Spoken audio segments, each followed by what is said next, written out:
Hello, everybody, and welcome to the week 9 of the UPBA versus Tacoma Tapus. I'm versing Coach Nick here. Um, I know I haven't made a team builder video or anything like this. Yeah, I've been a bit behind in my recording for the last few days, so that's why. I'll quickly go over the team that Nick has. He's got the Excadrill, Breloom, Gigalith, Galvantula, Swellow, Linoon, Mega Garchomp, Tapu Fini, Cresselia, Moltres, and the Muck. I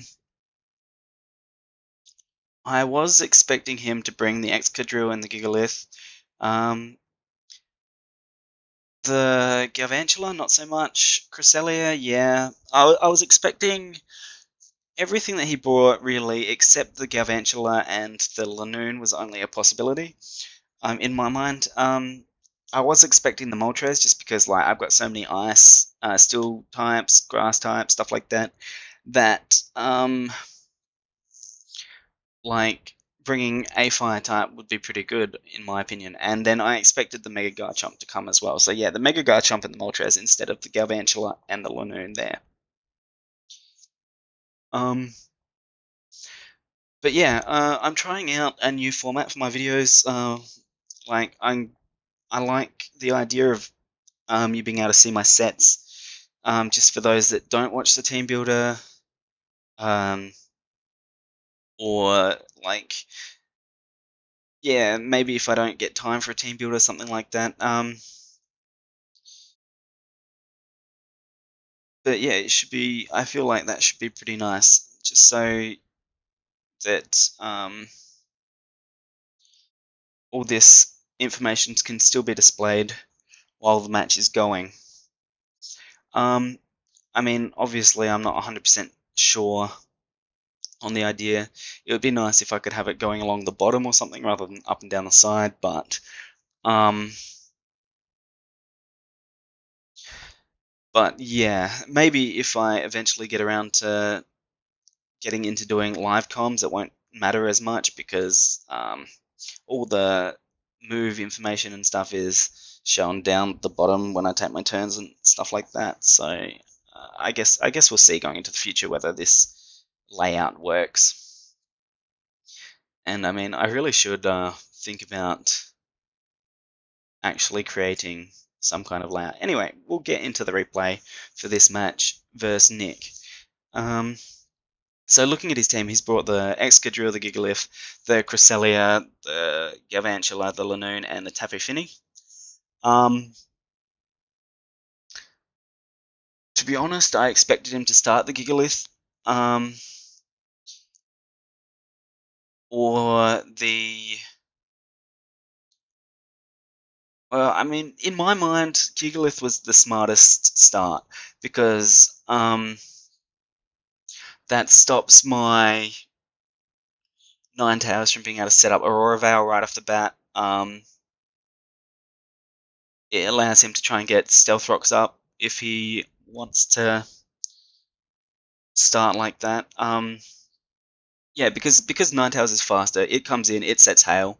Gigalith comes in, it sets Sandstorm, and which overrides Ninetales Hail, which I feel like could have been a good thought process. But yeah, because of that, I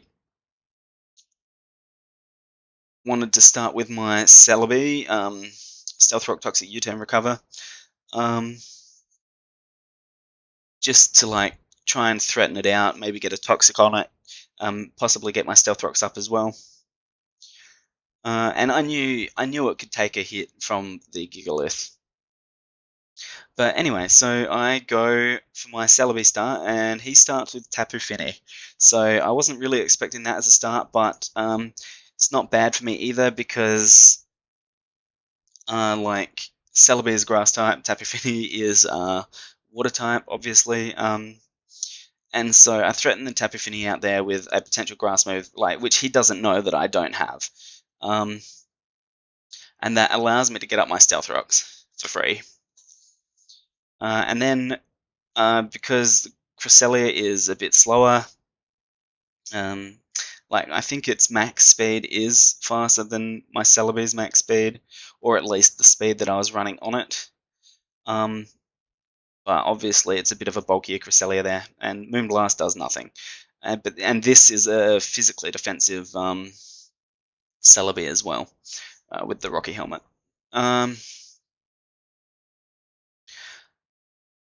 But yeah, so Cresselia does the Moonblast. I get the Toxie off for free,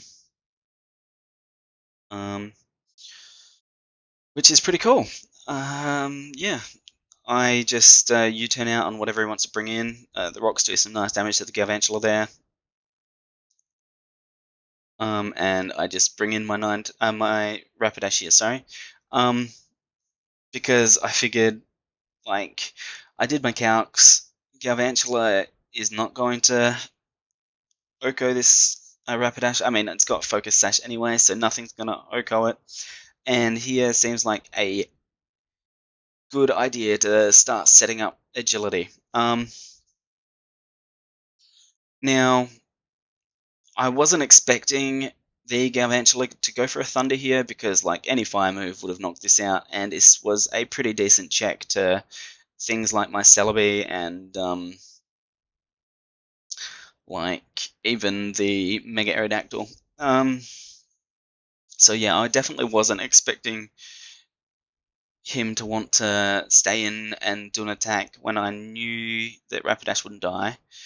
I mean, he might not have known that my bulk investment in this, like 252 HP, but still. But yeah, I just go for the agility and get ready to baton pass. Yeah, get my baton pass off. I couldn't get it into the Buzzwole, which is what I wanted to aim to do this match. Buzzwole had the move coverage to pretty much deal with everything on his team.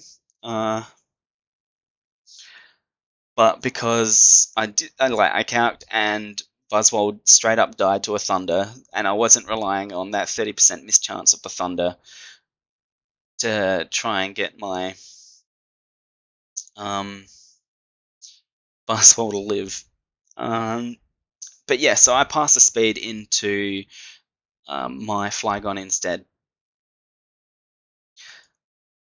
who obviously absorbs the Thunder. Now, I figured Galvantula here was either Choice Scarfed and could only go for Thunder, so I had to, like, get taken out now anyway, or like HP Ice or whatever, anything that could actually do some damage to my Flygon here, like, is not going to kill, especially with the Yachi Berry. Stops super effective Ice type move, like halves the damage from it, which is real neat. So I just went for a Dragon Dance to get +3 speed, +1 attack, which is nice. Like, still not going to Oko this Tapu Fini, but it does a chunk of damage, and yeah, it goes for Ice Beam, and that's not going to knock me out, thankfully. And then one Thunder Punch finishes the Tapu Fini off. So first blood goes to Flygon with an assist from the Rapidash. Now here, I probably should have just taken the kill while I was ahead and switched my Flygon out. Like, he definitely didn't have anything that could do any significant damage to this Cresselia because I think it was relatively physically bulky. I can't remember off the top of my head, but I think that's like what I was calcing on. But either way, like, I do a Dragon Claw and +1, it still only does 29%. So, and then just gets knocked out by the Moonblast. So not the smartest play. I think keeping the Flygon around, especially when the Galvantula was still there, and then there's the Excadrill and the Gigalith as well, which are both weak to ground moves. was not the right decision. But you know, hindsight and all that. I say that a lot because I make a lot of mistakes like this, lack of experience and all that. But yeah, it wasn't the smartest decision. But luckily, I have the toxic on the Cresselia here, so it's wearing down. I bring my Celebi in again, just go for a U-turn um, to see if he wanted to switch out or anything like that. I just go into my Ninetales, get my Hail up, and he's just going to Moonlight up. Luckily, it was in Hail, so it was the healing was halved, which is nice. And he just switches out, and Galvantula comes in, and that's just a sack right there.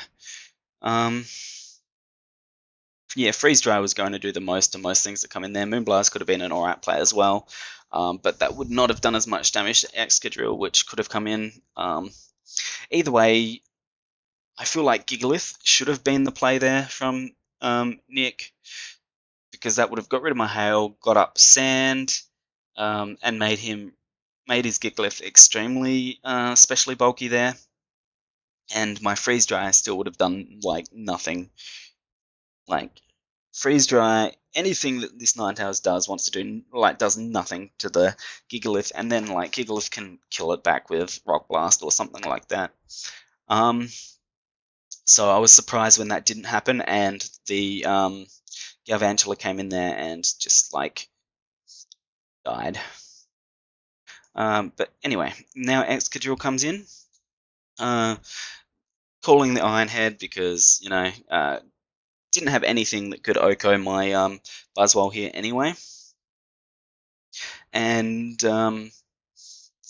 if I'm remembering correctly, Earthquake, Iron Head, Rock Slide, all those moves, like anything that's commonly run, Rapid Spin obviously, anything that's commonly run on an Excadrill did not knock my Buzzwole out here, so I just went for the superpower, no downside play. I did not expect him to keep the Excadrill in, to be quite honest. But I was definitely very glad to be rid of that.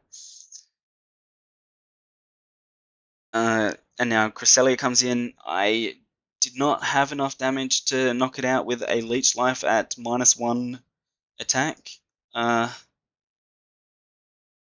But I did not take into account that I got the Beast Boost off of that, unfortunately. Because that would have killed. Leech Life there at no minus attack. I completely forgot about Beast Boost actually. Whoops, that's quite a misplay on my part, once again.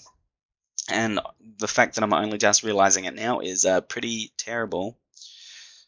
But yeah, I take that Thunderwave from Cresselia on my Celebi here, which, I mean, does not matter at all. Just going to U-turn out anyway. Going to get the Moonlight up, but Toxic is still going to take it down a lot. Yeah, so Paralysis gone. I bring in my Aerodactyl here, just to like either threaten this out or like do some damage, whatever. Rock Slide, maybe get a flinch. It was my most damaging move to it, really, and I luckily dodge a Thunder Wave here. But I go for the Rock Slide again and a miss, so it kind of evens out there, and he gets the Thunder Wave off of me anyway. And yeah, so gets the Moonblast because it's faster, and then I miss with my Thunderfang, which is unfortunate once again, but like once it didn't really matter. It goes down Toxic anyway from Celebi there. And now Lanoon comes in, goes for the Belly Drum, uses Berry. I go for an Earthquake, and it's almost dead. Play Rough misses. Now, that's very unfortunate because that means differential is a bit different to what it would be. Like the Lanoon with Belly Drum, if it had hit that, he would have been able to kill some more of my Pokemon for sure. But unless he had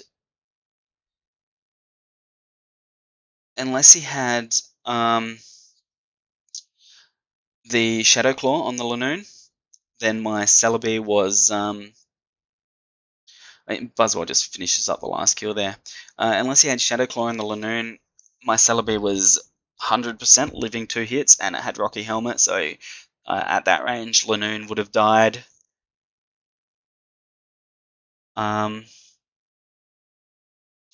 So, like, Lanoon definitely could have swept through my whole team from that point. With extreme speed, I mean, I had the quick attack on my Rapidash, but obviously extreme speed outspeeds the quick attack.